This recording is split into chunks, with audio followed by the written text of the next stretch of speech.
దాని తర్వాత వద్దామనుకుంటే ఓటీటీ వాళ్ళు ఇప్పుడు అగ్రిమెంట్ అయినప్పుడే వాళ్ళు ఒక డేట్ అడుగుతున్నారు. ఏ డేట్లో మీరు చేస్తారు, ఆ డేట్ మాకు లాక్ చేసి ఇవ్వండి. వాళ్ళ నెక్స్ట్ సినిమాలు వాళ్ళ ఆల్టర్నేట్ షేర్ చేసుకోవటానికి. ఇవన్నీ రీజన్స్ సినిమాలు డిలే అవ్వటానికి. ఓకే. అంటే ఓటీటీ వాళ్ళు ఇచ్చిన డేట్‌తోనే మనం కూడా వస్తున్నాం అంతే. కంపల్సరీ ఇప్పుడు అంటే అందరికీ అది తప్పదా సార్? అది అందరికీ తప్పదు. ఇప్పుడు మన రిలీజ్ డేట్కి వెళ్ళి వాళ్ళ స్ట్రీమింగ్ డేట్ అడుగుతారు. అంటే ఒక నెలలో వాళ్ళు 2-3 సినిమాలు చేయరు.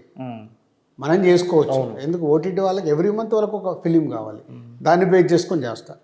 ఓకే. అంటే సినిమా ఓటీటీ చేతుల్లోకి వెళ్ళిపోయింది అనే అనే అంటే అలా అనుకోవచ్చా? అంటే వాళ్ళే రిలీజ్ డేట్లు ఫిక్స్ చేసి ఓటీటీ చేతులకు వెళ్ళిందని చెప్పలేమండి. ఇప్పుడు సితారే జమీన్ పర్ ఉంది. అమీర్ ఖాన్ గారు నేను ఓటీటీకి ఇవ్వను, నేను థియేటర్కి రిలీజ్ చేస్తాను, రిలీజ్ చేశాడు కదా. అంటే మన మైండ్ సెట్ పోతే ఇప్పుడున్న పరిస్థితిలో థియేటర్కి ఫుట్ఫాల్ అనేది పెంచాల్సిన బాధ్యత మా అందరిపై ఉంది. దాని సైడ్ ఫోకస్ చేసినప్పుడు అన్నీ మారుతూ వస్తాయి ఈక్వేషన్స్.